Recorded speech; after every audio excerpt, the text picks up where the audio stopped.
Welcome to the Squared Circle Jerks. Exorcism and the power of Crockett compels you to watch good wrestling and not the WWE. With me, as always, is the fallen angel Byron Dirksen. Listen, I have the best moonshine ever. I mean, moonshine is a solid option. And I think that needs to be a thing. That if I could have a drunken character in the simulated wrestling universe, I will start doing the best moonshine ever. The best moonshine ever. So is that just going to be a moonsault, or are we going for something weirder? I don't know. It'd probably be something about me falling over backwards and then getting the win accidentally. Oh, okay. We're literally going with the drunken stupor. I appreciate this. Yeah. I'm gonna commit to the bit. We are going to talk to you about the Thanksgiving Impact show, the November 29th ROH show, and the November 28th NXT show, as well as just talking about random other things as we see fit. So there really is no more structure than usual. Shall we start with the Impact show, as it is the oldest? No, okay, sure. And also, if we're being honest, we don't have a ton to actually say about it. This was basically just a one-match show. It was Team Falaba versus Team Eli Drake, with the turkey suit up on the line. Throughout the show, they were randomly picking their teammates. Falaba's team ending up consisting of KM, Tiki Taro, Desmond Xavier, and Alicia Edwards. And yes, And for Team Drake, we had Katarina, we had Jake Christ, we had Rohit Raju, and we had Glenn Gilberty, aka Disco Inferno. I'm not gonna lie, every time somebody says Rohit Raju, I just assume that it's ragu, like, spaghetti ragu. I understand where you're coming from in a very racially insensitive manner. Correct. The highlight of these picks, though, to be honest, was actually Disco Inferno. That is also correct. He was here to impress Scarlett Bordeaux, who did a sexy little dance and video number. She's looking for a star, etc., etc., etc., and that would come into play later on in the night. I'm going to be honest with you, I was more impressed with her theme song than I was with actually her, because I've seen like thousands of women who just look like that. It's not anything new or exciting to me. Yeah, I mean, she is certainly very attractive, but in the world of pro wrestling, I don't overly know if this kind of storyline would ever make functional, logical sense. I mean, it can still be a good storyline and awesome, and it has. I've actually really enjoyed the Scarlett Bordeaux storyline, but just looking at it kind of objectively, if I were to show this to someone for the first time, on a show that has a number of other very attractive women on it, it probably wouldn't immediately sell itself. No. The absolute line of the night. Jeremiah Crane during the Team Eli Drake kind of hyping each other up, team building thing. Jeremiah Crane's line was, "It's 2018. I don't know what's going on here, but we're teaming up with the Disco Inferno."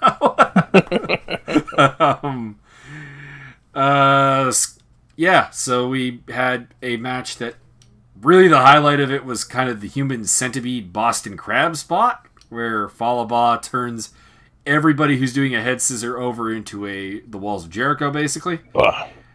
And in the end of the day, Glenn Gilberty gets pinned, doesn't want to wear the turkey suit, and eventually Scarlett Bordeaux convinces him by saying she really admires a man. I don't remember what the line was. It was like, "I really admire a man, an honorable man, or a man who doesn't take himself too seriously." Yeah, there you go. And then tells him he looks like a complete idiot in the turkey suit, which is not untrue. Very true. I mean, who doesn't? Stunningly enough, not that I want to see a match from Disco Inferno, but the parts of the match that he was in were perfectly acceptable. For a 51-year-old, I believe they stated his age was 51-year-old man. 48, I thought. 48? Where am I getting the 51 from? I don't know. 48-year-old Glenn Gilberty still can do some things in the ring, and I'm not offended watching him do them. There we go.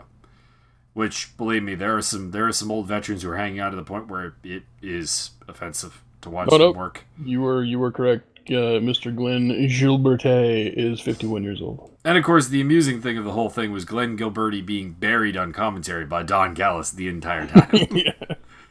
I have a feeling that they are extremely good friends. I mean, generally that's how it works when you're burying someone that hard, particularly when you also are the most powerful man in the company or the second most powerful man in the company. Yeah, well, I think he and Scott D'Amore have the same kind of position or something like that. That's kind of what I mean. Is like it's either D'Amore or it's him. There's always going to be some kind of level of hierarchy between the two of them. But yeah, I mean, when you are the booker of the company or whatever his official title actually is, if he really didn't like Glenn Gilberti that much, I suspect he would not be booked. And that's just really close to it. Yeah. So. I don't know if I really would recommend watching this show. I understand why it was the way it was. It was, we're going to have as few people booked for the show as possible and still give you an hour and a half special. Mm-hmm. That's really about it. Or was it 2 hours? It was about an hour and a half. I think they were both, 6 of one, half a dozen of the other. Yeah. Then we go on to NXT November 28th, and I have some nice things to say about this show. I have some less than nice things to say about this show. It was terrible.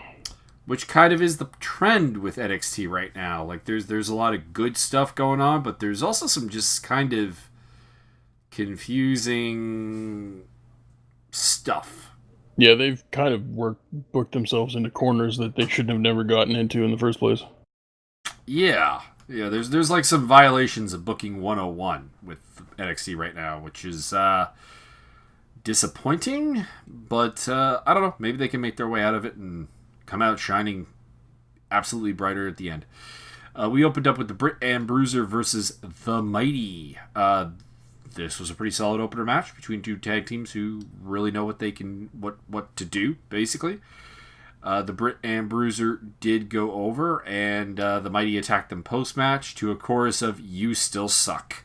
Thank you, fans. It's a shame that the Mighty are not being utilized better. I thought the heel turn was going to establish them as like kind of a number 2 heel tag team behind the Undisputed Era. And I suppose they are, because I can't really name another heel tag team above them. But it's a really weak number 2. Which is a shame, because they're fantastic workers and frankly just deserve more. The tag team division is a great example of what I mean, but it's just not tremendously sensible booking going on. Yeah. We had a Kairi Sane promo. She's friends with Dakota Kai and Io Shirai. They're going to fight the numbers game, I guess, and want a 6-woman tag, is what I kind of gathered off of this. Which they really don't, because the one that has to work with Jessamyn Duke may actually die. I think I buried Jessamyn Duke on the podcast before. I have nothing against her as a person, but unless she's found a lot of coordination that she never showed in the UFC, I legitimately worry about her ability to work in a match. Unless they're just going to really basicify her spots. Like, no high spots whatsoever sort of thing. I haven't seen anything out of either of them that makes me believe that either of them should be wrestling at all at this point. But they have to have a storyline. They have to force through this storyline with Ronda Rousey, so it has to happen. So you got no choice. I mean, they booked themselves into a corner. I'm assuming they've been training, but I don't worry about Marina Shafir.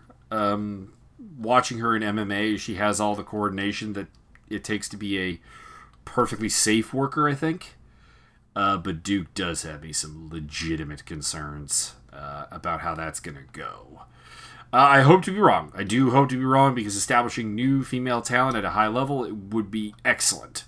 I just don't think that's the case. We then went into an EC3 versus Marcel Bartel match.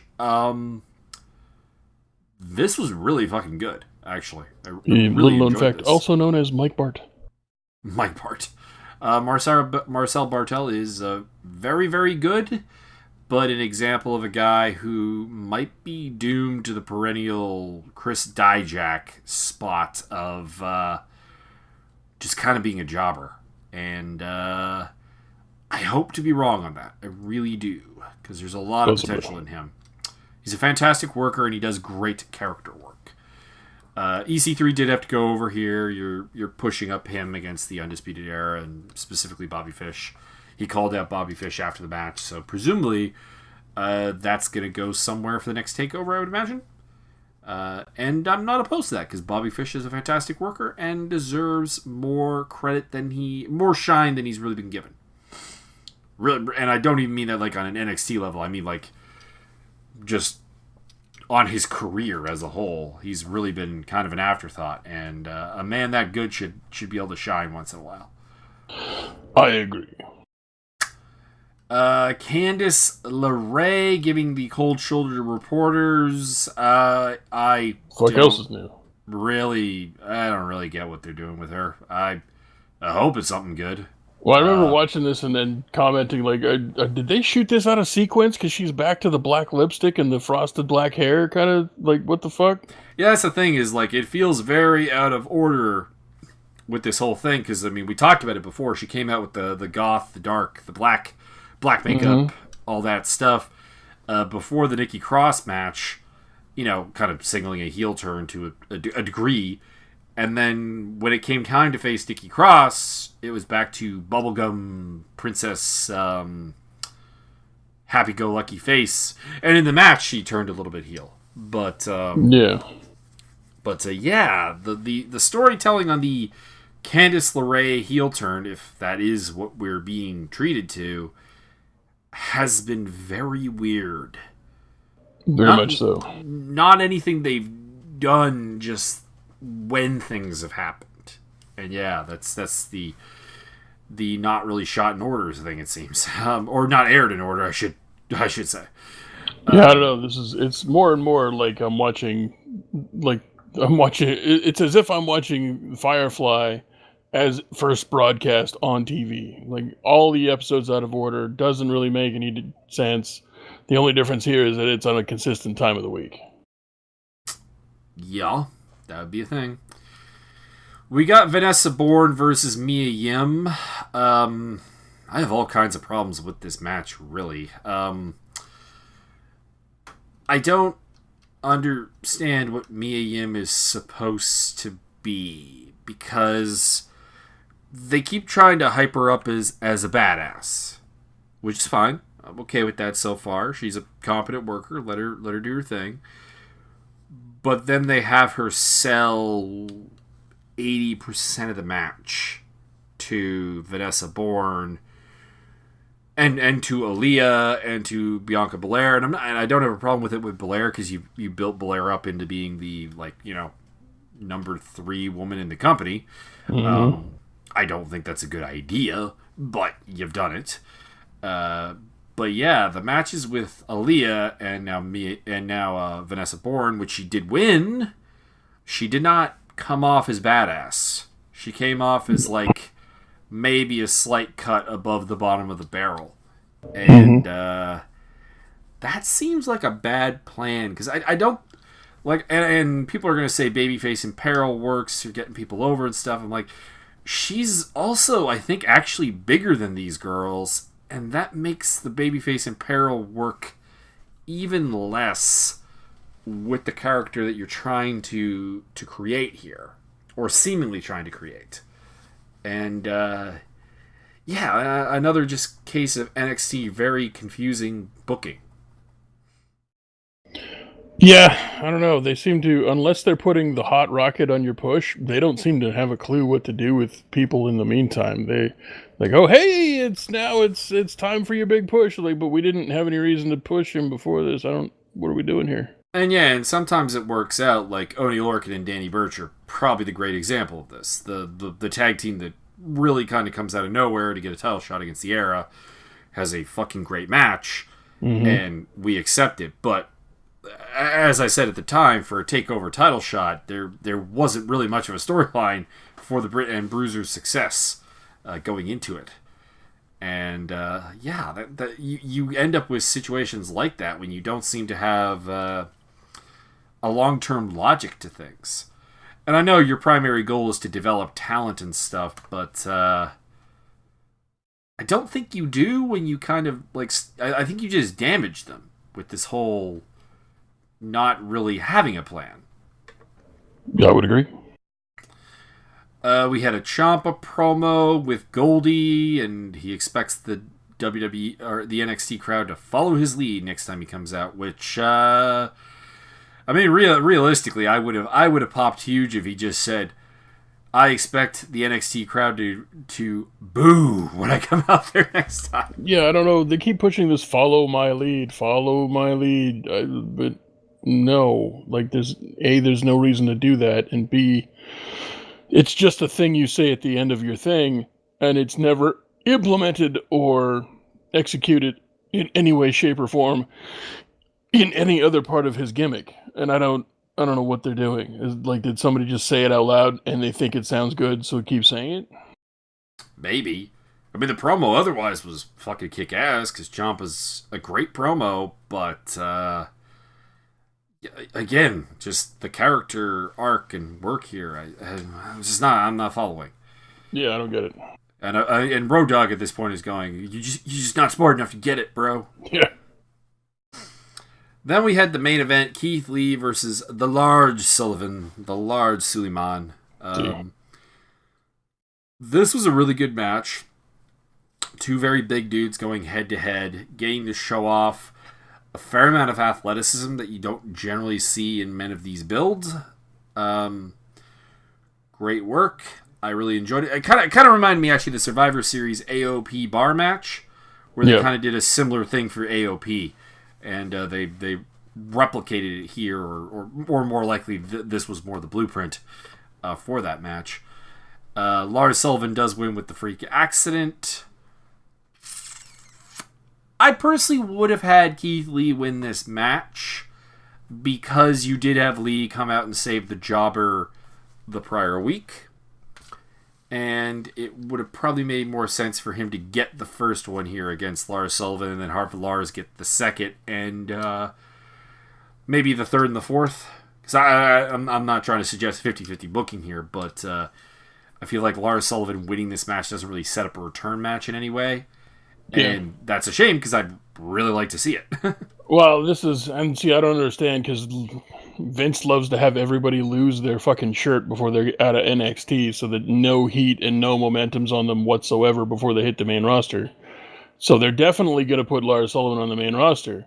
They've been advertising him for weeks now on both shows. So A, they don't know what the fuck they're doing, and B, they don't know what the fuck they're doing, and C, what they're doing, they're not really sure about that either.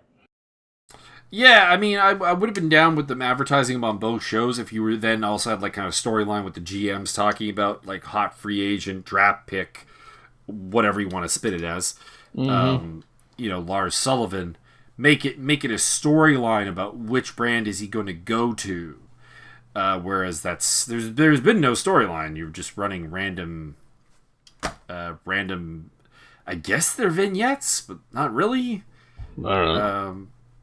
Hyping him up for either being on Raw or SmackDown on both shows, which is weird. They don't know what they're doing. That's the end of the story. Yeah. So let's talk about ROH, a company that largely knows what it's doing. We opened up the show with Kenny King versus Christopher Daniels. Marty Scurll on commentary for all of these is the third man in the booth. He has a matchup with Final Battle with Christopher Daniels. So there was, of course, a lot of talk about that on commentary. And Kenny King cut the old man promo, which was actually a really good promo, though I'm not really ever a fan of the old man promo, because to quote Chris Jericho, who is actually quoting some Winnipeg wrestler, "When you call me old and I beat you, you you just buried yourself. Now, in this case, King won, but he had to cheat to win against an old man by his own logic. That's the old dick kick. Yeah, the old rep bump and dick kick, followed by the royal flush for the victory. So, King goes over. Does King have a match at Final Battle? Nope. Kind of want to. I'm gonna look up the card just to make sure. Put him in the Battle Royal. ROH Final Battle. If he has a match on the card, I'm okay with this, but it doesn't look like he does. Yeah, we got Sumi Sakai, Madison Rayne, Karen Q, Kelly Klein, then Matt Taven versus Dalton Kessel, Jay Lethal versus Cody, Jeff Cobb versus Adam Page, Jonathan Gresham versus Zack Sabre Jr. That'll be pretty good, I think, actually.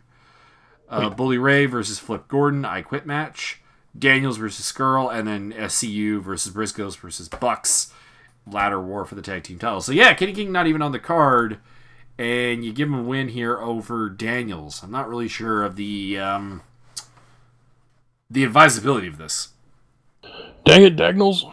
It's a dirty win, so I'm not hating it. I'm not enraged. There's no hate, but I feel like you'd be better up giving Daniels the win here. Or if you were going to do this, you take one of the heels who's actually on the card and give him a win here.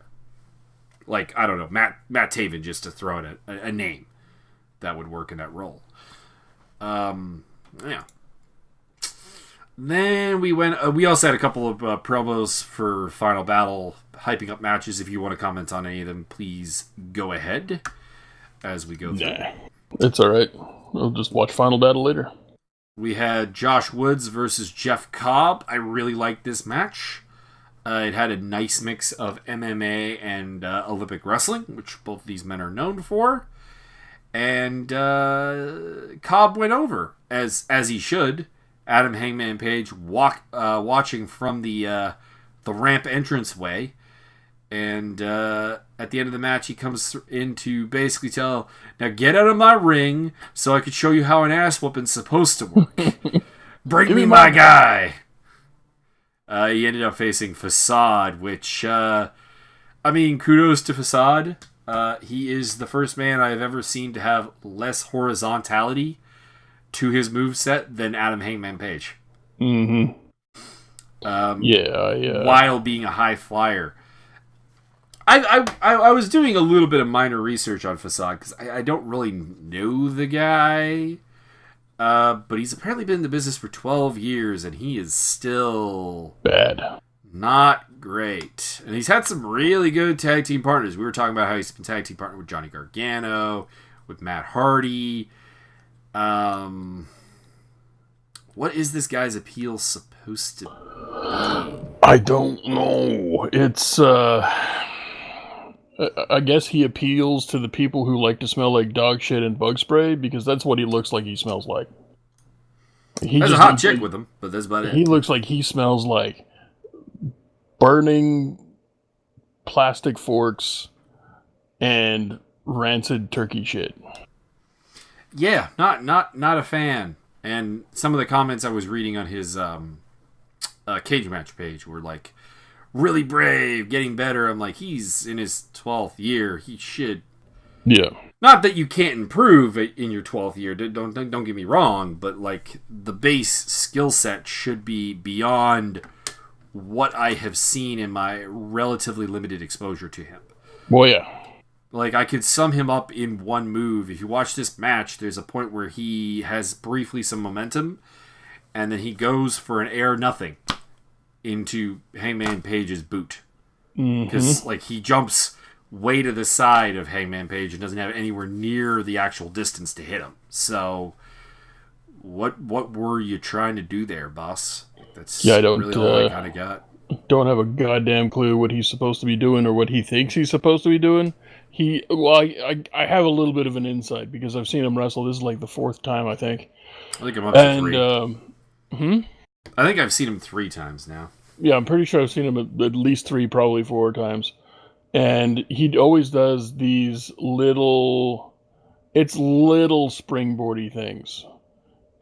I'm going to do a 1-foot bottom rope, middle rope, top rope, whatever, or I'm going to go from in the corner. I'm going to go left foot on the middle rope, right foot on the middle rope, springing up magically to the top rope, even though that's exactly how physics works, so we're not really impressed. And then he'll do this no vertical travel, or no horizontal travel moonsault. They're like, but bro, you're literally trying to springboard, and you're not springing with the springboard. You need to spring. You can't do it. There was a bit he did, don't think it was a moonsault, but some kind of splash to the outside, and it's like, Hangman Page had to run to catch you. And I'm like, when Page is having to run to catch you, my friend, that's a bad sign if you're supposed to be kind of a high flyer. Like, that's not good. Page did have finally a really good shooting star press type deal with some actual horizontal travel time on it, which was nice. He got some distance for change. Yeah, very impressed. Hangman Page is coming along, and I say this as a guy who, as Byron has pointed out in the past, massive Hangman Page hater. Massive. But yeah. That's the thing is, I think Hangman Page has less experience than frickin' Passad does. And watching this match, totally. You would never guess that. Hangman Page has only been in the business like 5 years, I think. I think 6, but yeah, somewhere in that general ballpark sub-decade area. He's only 27 years old, so yeah. Yeah. Hangman Page debuted in 2008. So, he's been in business 10 years. All right. Fair enough. 10 years, okay. Well, yeah, but he debuted at like 17 then. So, yeah, so I mean, there's a thing. Like, at what point was he like, per se, serious and getting regular work, instead of being a guy in high school? Yeah, well, and trained by the Jimmy Valiant. Thank you very much. Mm-hmm. So, yeah, that's really all. Like, the match actually is not terrible in any regards, but what's good about it is all Hangman Page. Then we had a bit of a pointless match because it was a tag team title match with SCU, Kazarian, and Scorpio Sky defending against Guerrero, Maya Jr., and Stuka Jr. Not that, Team CMLL can't get a title shot or whatever, or throw that in there, but at the beginning of the show, you had a very long promo about SCU challenging both the Briscoes and the Young Bucks at Final Battle in a ladder war, which is going to be freaking dope. Watch that. And then you give, it's like, man, who's going over in this match? It's so very obvious. Yeah. But a high-quality match. The CML guys can always work. Fantastic stuff. And eventually SCU goes over with that Burning Heart move that they like to do, which is kind of like it's like a side slam backstabber type of deal. Yeah. Kind of cool. They botched it a tad, but pretty cool. Still. But while we were watching this, I came up with the ultimate world-destroying tag team maneuver of all time. I don't have a name for it yet, but it's pretty impressive. No. That was during the Cobb match. Oh, yeah. Because Cobb did release German suplex to Josh Woods, which was fantastic. And then you came up with your tag team idea. Well, originally you wanted it to just be a finisher, but now it's a tag team idea. Yeah, well, depends on who you are. If you can throw the guy high enough and then do catch your own pass, you can totally do it on your own. But the basic premise is you go for the overhead release German suplex while your tag team partner jumps off like the middle rope and catches him with his legs and does the poison rana. I think it might be the best thing that's ever happened, or hasn't happened yet. So there you are. Yeah, I think that'd be freaking dope. Dope as fuck. Then we had Christopher Daniels come out to announce that the tag team champions have new ROH contracts. See. But Mr. Daniels does not. The last match on his contract is a one-on-one match with the Villain at Final Battle. Marty Scurll comes down, cuts a pretty awesome promo, talks about, puts Daniels over as a living legend, and then says, I will be happy to give you the match of your career at Final Battle, but it will be your Final Battle. Oh, snap. So, I'm looking forward to Daniels versus Scurll. That's going to be a fucking dope match. I think the entire card is going to be really, really, really good. I'm not stoked for the women's match because the quality of the Women of Honor is still kind of lacking. It's early days yet. They have some good workers. It's just that they don't have... I don't think they have anybody who has any chemistry. I don't think these people really see each other unless they're, right there with each other, like at the show, going to be prepared for stuff. That could definitely be the case. I mean, it's early days. I fully believe this will get better. Oh, yeah. But right now, there's not a lot to get particularly excited about. Which is a shame, because if ROH had done this Women of Honor thing back when Shimmer was really strong, I mean, that would have been a dope division and something really to add to their pay-per-views. With the likes of Mischief, Cheerleader Melissa, Sarah Del Rey, which they did. To be clear, there were some really good ROH matches with Kong and Daisy Hayes, and not so much Lacey. Lacey was great storyline, but the actual work rate was very limited. But yeah, if they'd kept up with that and kept it going, I think the women's division would be in a really, really good place right now. And a viable alternative possibly to the WWE for some of the NXT girls who are being wasted. I'm looking at, Nikki Cross, for example. Mm-hmm. Give an option for someone like a Toni Storm to do something else in North America if she wants to. Dakota Kai. Not girls like Lacey Evans, Vanessa Bourne, and stuff, because that's WWE fodder right there. And the level of development we've talked about Lacey Evans and Vanessa Bourne, and our general lack of interest in Vanessa Bourne, just full stop, and our lack of interest in the current character development of Lacey Evans is pretty lackluster. Even though we would like to see her be a badass, because her own backstory makes for an excellent wrestler. And do you know why it wasn't played up more? Because they're bad at the jobs. If you have not watched Being the Elite for the exorcism of Cody Rhodes, go do that, because it's freaking awesome. It's hilarious. I enjoy the fact that he's basically being Rain Man almost the entire time. Yeah. I enjoyed the Kazarian being Triple H. That was cool. And what was it that Cody said when he comes over to him? He's just like, debut in 1995. Something like that. I don't remember. Yeah. So that's fun. There's a new episode of it Being the Elite, which I've not seen yet. Me neither. It's called Premonition. I saw that. And Helico might be coming to NXT. Which come get buried. Come get buried. He really will. Yeah. Oh yeah. I just ugh. I mean, with his moveset, I don't know if you really can bury him, but you can sure as hell misuse him. Oh, they'll bury him. Don't worry about it. Don't even fret your pretty little noggin. He's gonna get buried. Probably. He's too talented. He's too cool. Look what they do with cool guys. They don't do anything. Finn Balor's a fucking jobber.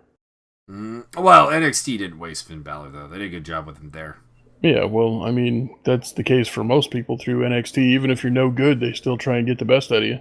Not so much these days. There's a lot of guys in NXT that are just wasting away, not really doing a hell of a lot. Yeah. Chris Dijak comes immediately to mind. You know what? Let's roll out our buddy Chris Fitch's idea here. And I'll take it, and then you can take it next week if you don't have anything to break down. He wanted us to talk about like long term, what we would do with like characters and wrestlers and stuff.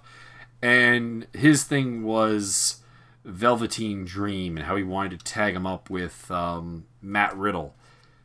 I didn't like the idea because Matt Riddle is as raw, if not more raw, than Velveteen Dream, and that's not what I'm looking for here. Like I've been talking, Velveteen Dream's going to be a star. He's going to be great. He's going to be amazing. But he needs seasoning, and I think you partner him up with a veteran that you're otherwise not doing a ton with. And to me, that's Chris Dijak.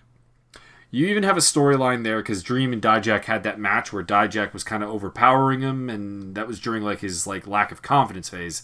And his win there kind of brought back the Velveteen Dream when I guess they kind of decided that the whole Dream over thing which didn't still really doesn't have any make any legs. sense. Yeah, it didn't really have any legs. He's still doing it. He keeps shouting Dream over. Like, okay, so your career's done. We get it. I guess. Is that It's what... bit weird. Bit weird. Unless he's just saying, I'm over. I mean, both you and I have been guilty of that. But I do it better. Yeah, but I would put him with Dijak. And this is after War Raiders takes the titles off of Undisputed Era, which I assume is what's going to happen, and goes heel, because I think War Raiders work way better as a heel within the current confines of NXT right now. Because we saw it in War Games. It's like, if you're going to have these two big Viking monsters sell a bunch because they're faces, and that's how we book faces, then just book them as heels and let them go out there and wreck shop. Which I think would be much better, because then, I mean, think about it. War Machine versus Heavy Machinery in a prolonged feud. That could be fucking great. Britt and Bruiser versus War Machines in a prolonged feud. That could be great. And then what I'm selling to you is Dream and Dijak on a rise to the title, because the thing is Dream is not ready for the NXT title right now. North American title, maybe, but even that I think is developing a little bit too much to hot potato it the way you would need to. Yeah, the problem is that they never put the title on TV. They just don't do anything with it. Same thing with the British title, although the British title now has NXT UK. I don't know how much that's going to get for traction for that title, and so therefore you've got two titles that you've brought out that you haven't done really anything with. Mm-hmm. So this way you can have Dream segue off of the main event picture, because he's kind of lost to everyone in it for the most part, into a tag team. He can learn, he can develop, he can slow his roll just a little bit. You could do it as a heel or as a face. Either way I think works, but I'm kind of thinking of it as a face tag team eventually when they go up against the War Raiders and take the titles. Because I think that would tick a lot of the boxes that right now exist with Dream, and the weaknesses just vis-a-vis how he got the rocket strapped to him, I think, a little bit too soon. And now he kind of needs to come back down to earth, but you don't want him to go too far. So you can kind of segue into this to allow him to develop, to keep the heat on, stay over. And it would, honestly, my main thing here is it would give Chris Dijak something to do, because right now he is doing fuck all. It is the poster child for wasted talent right now. I'm going to go one better in two different directions. Are you prepared for this? I am prepared for this. Undisputed Era have run into a spot of bother. Okay. Boom! Enforcer Chris Dijak. That would also work. Like, I mean, anything that gets Dijak on TV, I'm down for. So that's so done. Down for. I'm a mark. Dijak done. Dijak now has a thing to do. Fine. And he's probably going to be damn good at it. And then what you do with the Velveteen Dream, and I had mentioned this a little bit before, is you put him with Limitless Keith Lee. Because the Dream is not really a heel. He does heel stuff, but people like him. And your boy Keith Lee is a face. Come on, but he's a little arrogant. Come on. So there's a little bit of he is the face, but he does heel shit. Not in like physical action, but in more in attitude. So you've got a guy that does heel shit in attitude and action and a little bit of heel attitude. And then with that combination, you also add the finest Kona Reeves. Kona Reeves. And you have the finest Limitless Dream. And you just fucking roll all day. Done. And if you want long-term booking, if you want long-term booking, I mean, I could long-term book that three-man faction. I could long-term book that against anything you want.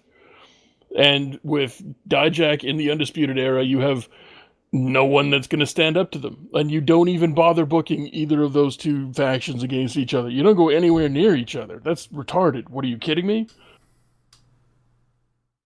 Done. Done and done. I like it. Won't happen, Also- but I like it.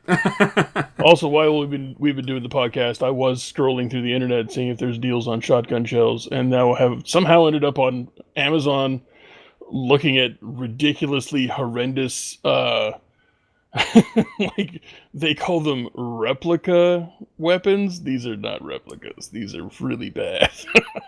Although I did find an MF Doom mask. This guy's selling an MF Doom mask for $18 goddamn. I might have to get that. I think that's about all we got. Should I leave a link to the race commentary that we did in case anyone wants more of us? Yeah, we'll throw that in there. Link down below to the Redline Motorsports Eat Sleep race, winter invitational race that we did at Road America. I was competing in it. Byron was not, because he's not good at the racing games. It frustrates me. It does frustrate him. He gave it a try, and that's all I ask. It cuts into my drinking time. I think it's really about one of the two games that I've recommended you play that haven't really worked out. The other one being Mech Warrior because you got motion sick. Listen, if the thing's going to be bouncing up and down, so I've got bouncing up and down screen. You know, your terrain is literally shaking up and down as you walk in this mech, and the chassis for the mech is on ostensibly hydraulics. So you got suspension. So your background is bouncing up and down. Your foreground's bouncing up and down, but at a different speed. Makes me want to fucking puke. I should at some point just build a mech with full gyro stability and put it up on YouTube and see if that still makes you motion sick. Please do, because I can't. I can watch some of those replays for a while, but I can't. I either have to flip my phone over and just listen, or not watch. It's just not good. So check that out if you're interested. And also, I'm going to pimp this video out in the race channel, so some of the racers might come by and see us, because they do love Byron. They love the Byron. Yay. And, if you have anything else you want us to tackle in terms of, like, long-term booking, I might turn this into a bit of a segment whenever we have a bit of a shorter show. It's probably something that won't happen if we're reviewing, like, New Japan Tag League, which we're going to be doing soon. Yeah. Because that's going to take a lot of time. But yeah, anytime we have a shorter show like this, we'll crack out some long-term booking ideas, take some requests from the crowd, and that's what we're going to do. Until then, although I may disappear in like the end of the month because my cousin has generously offered his services. He is a framer, and he is going to build me a racing simulator rig. That sounds pretty good. Although, if you're not around on, like, the 4th of January, I'm going to fucking hunt you down like a beast. Sir, an act of God would be required. A beast! I will hunt you down and remove your vital organs with my teeth. I will go through anyone that gets between me and January 4th. Correct. So we'll talk to you guys next week. Hope you enjoyed it. And we're out.